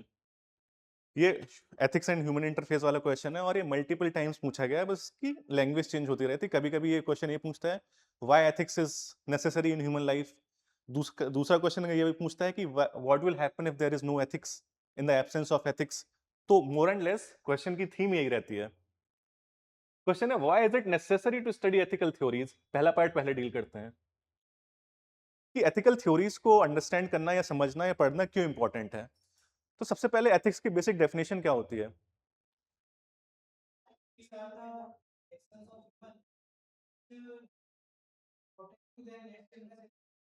हम्म, ठीक है।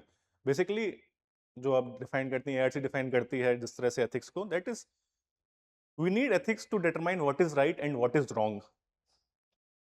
सिमिलरली अगर एथिकल थ्योरीज पूछ रहा है एथिकल थ्योरीज पढ़ना क्यों जरूरी है, तो सबसे पहले एथिकल थ्योरीज तो पढ़ना इसलिए जरूरी है to determine what is right and to determine what should be done, what ought to be done. This is the basic understanding why ethical theories need to be studied to understand ethical theories. Second sir ने already एक quote दे रखा है, a man without ethics is a wild beast loose upon this world. Albert Camus ethics के question में use हो सकता है। दो कोट्स और यूजफुल हो सकते हैं कि एथिक्स की इंपॉर्टेंस क्या है इसके रिगार्डिंग। स्वामी विवेकानंद जी का एक कोट है that ethics is cultivation of self.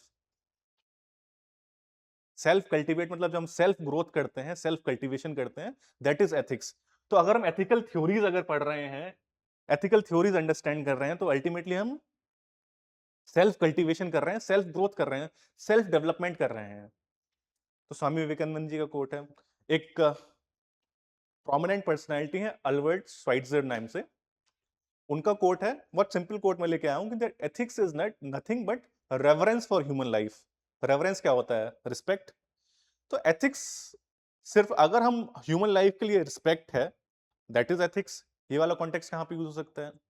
War ethics के क्वेश्चन आते हैं ना, रिफ्यूजी एथिक्स के क्वेश्चन आते हैं कि उसमें यूज हो सकता है कि that ethics is ultimately reference for human life. अगर कोई भी ऐसा केस है जहां पे ह्यूमन लाइफ को लॉस हो रहा है, तो यहाँ पे वाला कोट यूज हो सकता है। सिमिलरली एक फ्लो चार्ट अगर देता हूं कि एथिकल थ्योरीज कैसे इंपॉर्टेंट हो सकती हैं, क्यों एथिकल थ्योरीज समझना इंपॉर्टेंट है, कि जब हम एथिकल थ्योरीज समझते हैं, एथिकल थ्योरीज अगर हम समझते हैं, थ्योरी की अंडरस्टैंडिंग हुई, तो अल्टीमेटली हम क्या करेंगे? मोरल रीजनिंग करेंगे। थ्योरीज अंडरस्टैंड करने के बाद कि ये क्या सही है क्या गलत है, जब हम मोरल रीजनिंग करेंगे तो हमारी जो मोरल सेंसिटिविटी है वो इंक्रीज होगी।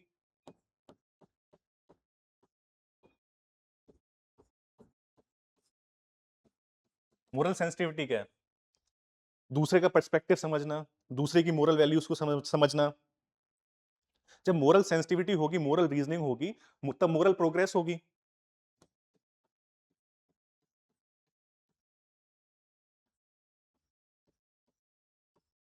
मोरल प्रोग्रेस मतलब क्या? आज ऐसे बहुत से राइट्स हैं जो 100 साल पहले राइट्स कंसिडर नहीं किए जाते हैं। हम लिबर्टी की बात करते हैं, हम फ्रीडम की बात करते हैं। मोरल रीजनिंग हुई, एथिकल थ्योरीज के बेस में डिस्कशन हुआ, मोरल सेंसिटिविटी इंक्रीज हुई, तो अल्टीमेटली मोरल प्रोग्रेस हुई। अगर मोरल प्रोग्रेस होगी, तब हम किस डायरेक्शन में बढ़ेंगे? शेयर्ड ह्यूमैनिटी के डायरेक्शन में बढ़ेंगे।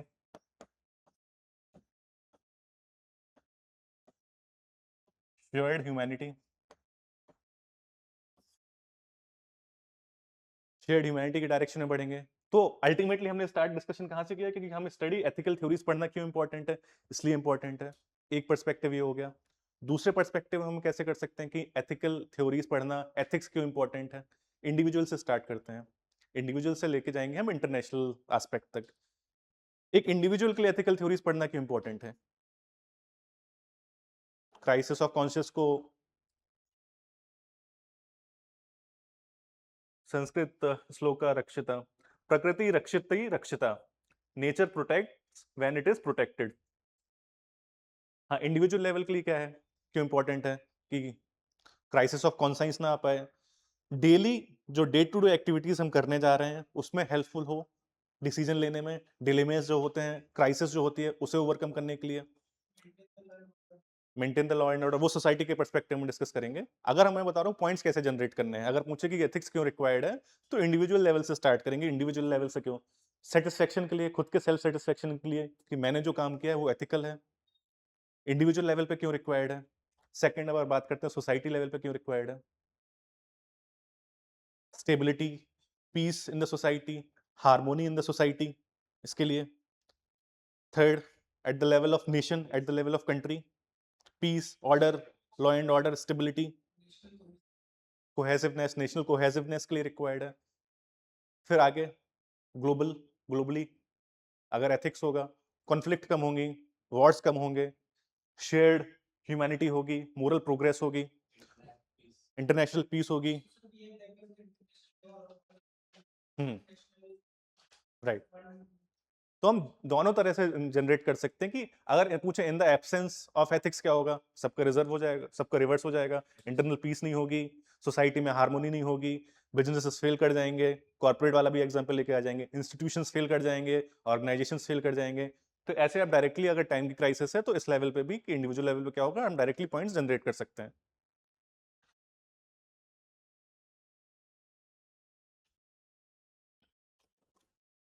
एक कोट है doctor A P J Abdul Kalam sir का, शायद आपने पढ़ा होगा, वो बहुत अच्छे से इस थ्योरी को एक्सप्लेन करता है। उन्होंने बोला था कि when there is beauty in the character, there is harmony in the home, and when there is harmony in the home, there is order in the nation, when there is order in the nation, there is peace in the world. ये quote बहुत अच्छे से explain करता है कि ethics क्यों required है। Beauty in the character मतलब इंटरनल जो ह्यूमन डायमेंशन से लेके अल्टीमेटली जो पीस इन द वर्ल्ड तक कनेक्ट करता है। तो doctor A P J Abdul Kalam sir का कोट भी हम वर्बेटिम कोट कर सकते हैं, इंपॉर्टेंस ऑफ एथिक्स से related and why it is important to study ethical theories, इसके लिए।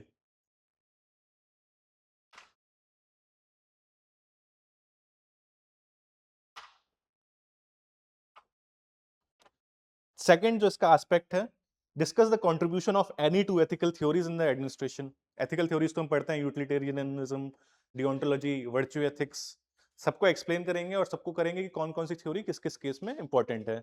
Maximum good for maximum number of people कब रिक्वायर्ड है, डिओन्टोलॉजी कब रिक्वायर्ड है। इसका कंटेंट ऑलरेडी दिया हुआ है, तो मैं उसके डिटेल में नहीं जा रहा हूँ, जो कंटेंट सर ने दिया है वो सफिशियंट है। हम्म हम्म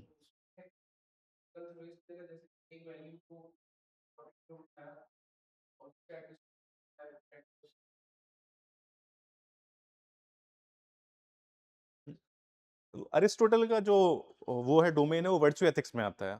इसमें थ्योरीज की पूछ रहा है, discuss the contribution of any two ethical theories. तो अरिस्टोटल के जितने डायमेंशंस हैं वो एक में आ जाएंगे, दूसरी थ्योरीज के लिए वो वर्च्यू बेस्ड एथिक्स में आ जाएंगे। आपको दूसरी भी एक एग्जांपल लेना पड़ेगा डियोंटोलॉजी का। हाँ, ठीक है। थोड़ा ब्रॉड करना हो तो ये तो जॉन रॉल्स का एक पर्सपेक्टिव हो गया, ब्रॉडली करना हो तो हम सीधे वो क्लासिफिकेशन जो पढ़ते हैं ना, यूटिलिटेरिज्म, डियोंटोलॉजी और वर्च्यू बेस्ड एथिक्स, वो ज्यादा ज्यादा ब्रॉड है। सोशल जस्टिस की थ्योरी, वो एक एग्जांपल वेरी कर सकते हैं, कोई भी एग्जांपल हो सकते हैं।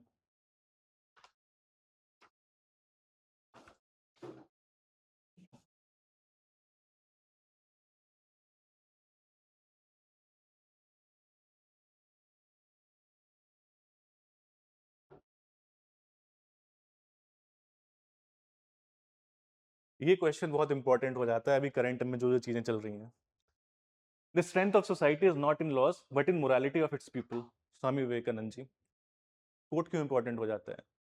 डाउरी के अगेंस्ट बहुत स्ट्रॉन्ग लॉज हैं हमारी कंट्रीज में, डिस्पाइट दैट हम जो करंट में जो चीजें देख रहे हैं, डाउरी रिलेटेड डेथ्स के जो इंसिडेंट्स हो रहे हैं, कास्ट बेस्ड डिस्क्रिमिनेशन के अगेंस्ट बहुत स्ट्रॉन्ग लॉज हैं हमारी कंट्रीज में, डिस्पाइट दैट बहुत सारे केसेस आते हैं कास्ट बेस्ड डिस्क्रिमिनेशन के। तो क्वेश्चन उसी लाइन में, हाँ भाई। हम्म हम्म हम्म नहीं, बिल्कुल नहीं। कोड बेस्ड क्वेश्चन की स्टार्टिंग कभी दूसरे कोड से नहीं करनी है, क्योंकि आपको एक कोड दिया गया है, उस कोड को हमें डिकंस्ट्रक्ट करना है, हमें दूसरा कोड नहीं देना है उसमें।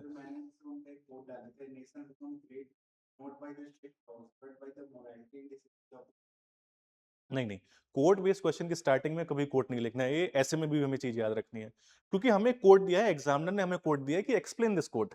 उसके जवाब में हम दूसरा कोड उसे दे फेंक के नहीं मार सकते हैं कि नहीं मैंने दूसरा कोड लिख दिया, वरना एग्जामिनर क्या सोचेगा कि इसने मेरा कोड एक्सप्लेन किया है, अपना जो कोड खुद से लिखा है वो एक्सप्लेन किया है। तो अगर कहीं बॉडी में नीड पड़ती है तो बॉडी में हम कोड लिख सकते हैं, स्टार्टिंग में कोड स्टार्टिंग नहीं करेंगे कोड से, स्टार्टिंग करेंगे बेसिकली। पहली बात, दो चीजें याद रखनी है कोड बेस्ड क्वेश्चन की, कि कोड बेस्ड क्वेश्चन कभी रैंडम नहीं होता है। हमें एनालाइज करना है कि कोड कहाँ से आया है, सिलेबस के कौन से टॉपिक से कोड आया है। अगर हमने एनालाइज कर लिया कि सिलेबस के कौन से टॉपिक से कोड आया है तो हमारा काम आसान हो जाता है। जैसे ये वाला कोड किसके टॉपिक से है? The strength of society is not in laws but in morality of its people. Determinant of ethics से कहीं ना कहीं है कि भाई लॉ सिग्निफिकेंट पार्ट नहीं फॉर्म करता है, डिटर्मिनेंट ऑफ एथिक्स नहीं बन सकता है, बहुत मिनिमलिस्ट अप्रोच फॉलो करता है। तो अगर हमने एक बार मैप आउट कर लिया कि कोड सिलेबस के किस पोर्शन से आया है, एटीट्यूड रिलेटेड कोड हो सकता है, इमोशनल इंटेलिजेंस का कोड हो सकता है, मैप कर लिया, उससे चीजें आसान हो जाएंगी क्योंकि हमने मैप कर लिया कि ये डिटर्मिनेंट ऑफ एथिक्स से आया है, ये एटीट्यूड से आएगा, तो हमारे पास कंटेंट रेडी है उसके लिए।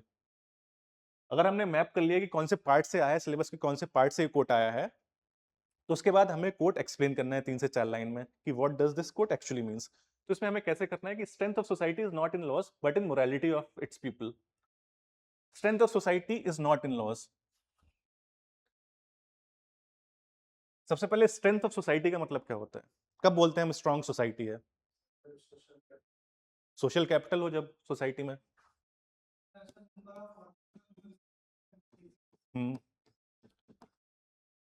ट्रस्ट हो सोसाइटी में, कोई डिस्क्रिमिनेशन ना हो,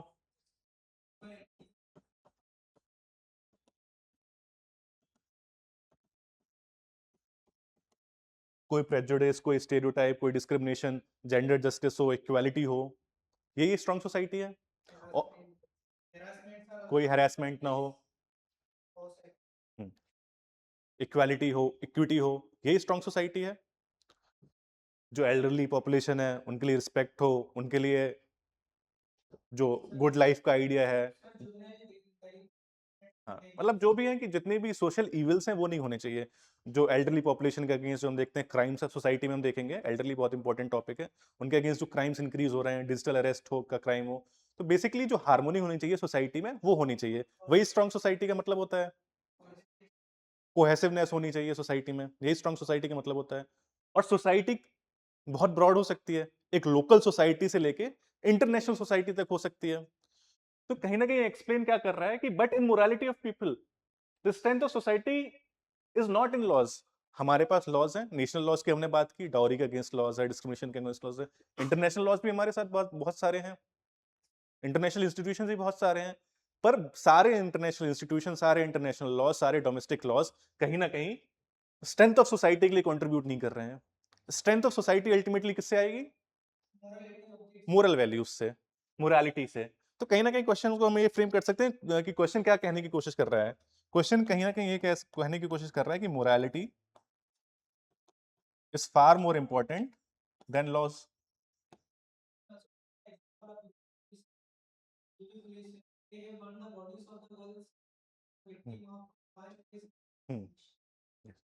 We can go. There can be many examples. There can be plenty of examples. The basic idea, basic theme of this question is that morality is far more important than any laws, and simply laws will not contribute to the strength of society. First, we explored what is the strength of society, strong society का actually मतलब क्या होता है, and how morality is important. अगर moralities होगी, अब हम syllabus से कैसे लिंक करना है? अगर हमारे पास moralities है, मोरालिटी है, तो अल्टीमेटली जो हमने डायग्राम बनाया था ना, मोरल सेंसिटिविटी होगी, मोरल रीजनिंग होगी, शेयर्ड ह्यूमन प्रोग्रेस होगी, वो वाला डायग्राम बहुत जगह यूजफुल होगा। मोरल प्रॉस्पेरिटी होगी, अगर मोरालिटी होगी तो right set of human values की डेवलप होंगी, ह्यूमन वैल्यूज डेवलप होंगी, राइट पॉजिटिव एटीट्यूड डेवलप होगा। तो ये सारी चीजें किसमें? पॉजिटिव एटीट्यूड होगा तो डिस्क्रिमिनेशन, स्टेरियोटाइप और प्रेजुडिसेस कम होंगे, मिनिमाइज होते जाएंगे। तो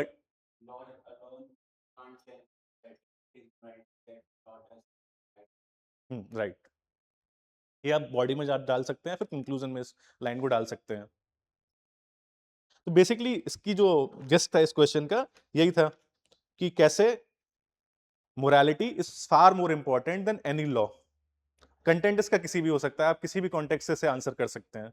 कॉन्टेक्स्ट समझना बहुत जरूरी है। सबसे पहले हमें स्ट्रॉन्ग स्ट्रेंथ ऑफ सोसाइटी का मतलब समझना है, फिर हमें समझना है कि how morality is far more important than any law. Content इसमें कुछ भी डाल सकते हैं आप।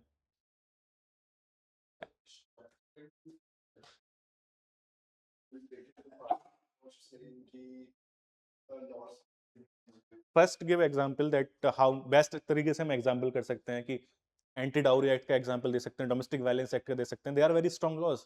डिस्पाइट दैट ना डोमेस्टिक वायलेंस के भी केसेस हमें सुनने को मिलते हैं, डाउरी रिलेटेड इंसिडेंट्स में हमें सुनने को मिलते हैं। तो एग्जांपल से सब्सटेंशिएट कर सकते हैं। फिर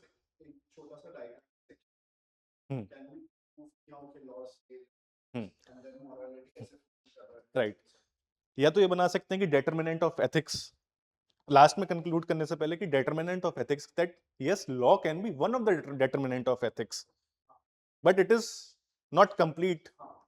इस तरह से हम वो कर सकते हैं कि क्वेश्चन में सर ने कंक्लूजन ही बहुत अच्छा कंक्लूजन दिया है कि क्वेश्चन का ये मतलब नहीं है कि लॉ इनसिग्निफिकेंट है, लॉज भी सिग्निफिकेंट है, but when it comes to morality it is more important than laws. Question की थीम ये है, तो हम थोड़ा एक दो लाइन अगर लिखना चाहें तो ये भी लिख सकते हैं that laws have very important role.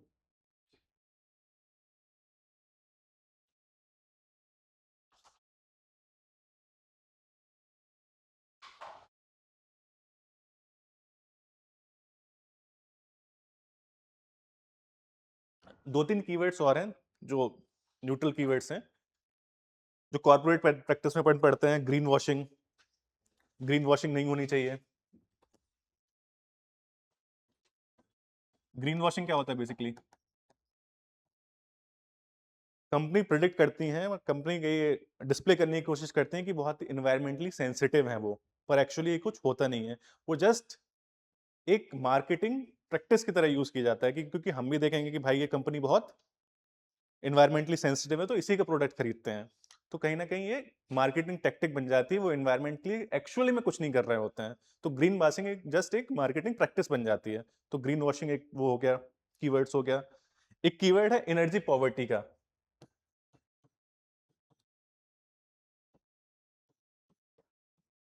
Energy poverty का कीवर्ड, जब हम कंजप्शन देखते हैं इंडियन स्पेसिफिक, एक इंडियन सिटीजन कितना कंज्यूम कर रहा है एनर्जी वर्सेस एक डेवलप्ड कंट्री का एक सिटीजन कितना कंज्यूम करता है, तो उसमें बहुत ड्रास्टिक डिफरेंस मिलते हैं देखने को। तो एनर्जी पॉवर्टी का कॉन्सेप्ट वहां से लाया गया है कि जो एनर्जी पॉवर्टी अल्टीमेटली किस चीज को लीड करती है। अगर एनर्जी पॉवर्टी है वो कहीं ना कहीं जो ह्यूमन डेवलपमेंट ग्रोथ है, इंडिकेटर्स हैं, उनको हेल्प करेगी। ठीक है, तो एनर्जी पॉवर्टी इंपॉर्टेंट है। एक कोट इसमें इंपॉर्टेंट है, जब सोलर का पुश करने की कोशिश कर रहे थे डेवलप्ड कंट्रीज, तो एक अफ्रीकन लीडर्स थे, उन्होंने एक कोट दिया था कि solar brings poverty to the Africa. क्योंकि अफ्रीका उस कंडीशन में नहीं है अभी कि कंप्लीटली सोलर में शिफ्ट हो जाए। तो पहला पर्सपेक्टिव क्या था कि हमें डेवलप करना है फॉसिल फ्यूल से, कोल से। तो उस कॉन्टेक्स्ट में एक अफ्रीकन लीडर थे, उन्होंने प्रोमिनेंट दिया था, एक कोट दिया था कि solar brings poverty to Africa. अगर वो पूरी तरह से सोलर पर शिफ्ट हो जाएंगे तो पॉवर्टी की तरफ आगे बढ़ेंगे वो। एक तीसरा कीवर्ड आप लिख सकते हैं, localization of SDGs. SDGs sustainable development goals. Sustainable development goals एक ग्लोबल लेवल पर हैं, लेकिन अल्टीमेटली जब उन्हें इंप्लीमेंट करना है तो लोकलाइजेशन बहुत इंपॉर्टेंट हो जाता है। पंचायत लेवल पर इंपॉर्टेंट है, ये एनवायरमेंट में भी यूजफुल है। अगर आपको पंचायत और म्यूनिसिपैलिटी की इंपॉर्टेंस पूछी जाए तो उसमें दो तीन चीजों का याद रखना है अपन को। जब अपन पंचायत और municipality bodies, urban local bodies का आंसर लिखेंगे तो तीन चीजों का याद करना है।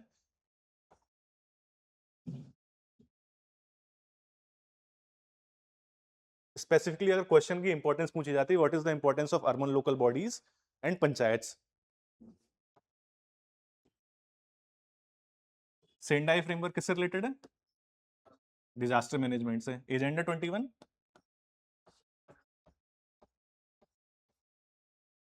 या फिर और एसडीजीज की बात करते हैं।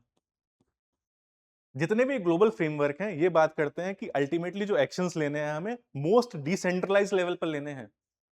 डिजास्टर का हो, एजेंडा 21 हो, सस्टेनेबल डेवलपमेंट गोल्स हो, तो जो पंचायत्स और अर्बन लोकल बॉडीज की इंपॉर्टेंस है वो इंक्रीज होती जाती है and with time, with coming time और ज्यादा इंपॉर्टेंट हो जाएंगी अर्बन जो हमारी डिसेंट्रलाइज गवर्नेंस है। तो अगर इंपॉर्टेंस को जस्टिफाई करने के लिए जीएस2 पॉलिटी में कोई भी क्वेश्चन आए तो ये वाले डायग्राम से हम कर सकते हैं कि जितने भी ग्लोबल एग्रीमेंट है वो उसमें लोकलाइजेशन बहुत इंपॉर्टेंट एस्पेक्ट है। कार्बन फुटप्रिंट था, तो वो भी यूज़ हो सकता है बहुत सारी जगह। तो बेसिक पर्पज़ यही था। मेरी क्लासेस का बेसिक पर्पज़ यही होगा कि कंटेंट ऐसा देना जो बहुत सारी जगह यूज़फुल हो पाए। क्वेश्चन तो हम डिस्कस कर लेंगे, क्वेश्चन के आंसर्स भी दे रखे हैं, वो खुद से पढ़ सकते हैं। पेपर न्यूट्रल कंटेंट होना बहुत ज़रूरी है। जैसे सोशल कैपिटल क्वेश्चन बोला था? Social capital. सोशल कैपिटल का अगर कॉन्सेप्ट बताऊँ तो 4 तरह के हम कैपिटल की बात करते हैं। Social capital, cultural capital, environment capital and economic capital तो है ही। ये चारों के 4 कैपिटल इक्वली इंपॉर्टेंट हैं। अगर हम कोई क्वेश्चन लिख रहे हैं तो इन चारों कैपिटल की बात करेंगे। सोशल कैपिटल पता ही है, जो ट्रस्ट होता है, जो हमारे कनेक्शंस होते हैं एक दूसरे को, जो हम जानते हैं, वो कैपिटल की तरह काम करता है। कल्चरल कैपिटल, कल्चरल एस्पेक्ट जो कैपिटल का होता है। Environment capital, economic capital. जब लास्ट ईयर केरल में लैंडस्लाइड हुआ था, तो जो गाडगिल सर हैं, जो गाडगिल कमेटी के हेड थे, उन्होंने आर्टिकल लिखा था। उन्होंने इन्हीं 4 चीज़ों पे फ़ोकस किया था कि ये सारी क्राइसिस क्यों आ रही है? ये सारी क्राइसिस सिर्फ़ और सिर्फ़ इसलिए आ रही है क्योंकि सिर्फ़ हम फ़ोकस कर रहे हैं सिर्फ़ और सिर्फ़ इकोनॉमिक कैपिटल को। बाकी 3 कैपिटल हम पूरी तरह से इग्नोर कर दे रहे हैं। तो अगर हमें किसी आंसर को कंक्लूड करना है, एनवायरनमेंट रिलेटेड है या सोशल कैपिटल रिलेटेड है, तो इस डायग्राम से बहुत अच्छे से एक्सप्लेन करते हैं कि चारों कैपिटल की बहुत इंपॉर्टेंट वैल्यूज़ हैं। अगर एक भी कैपिटल इनमें से कम होता है, तो अल्टीमेटली जो बैलेंस है वो डिस्टर्ब हो जाएगा। तो आज के लिए ऐसी यही कंटेंट है, यही क्वेश्चन डिस्कशन है। फर्दर क्वेश्चंस जो होंगे हम बाद में डिस्कस करेंगे फर्दर कंटेंट।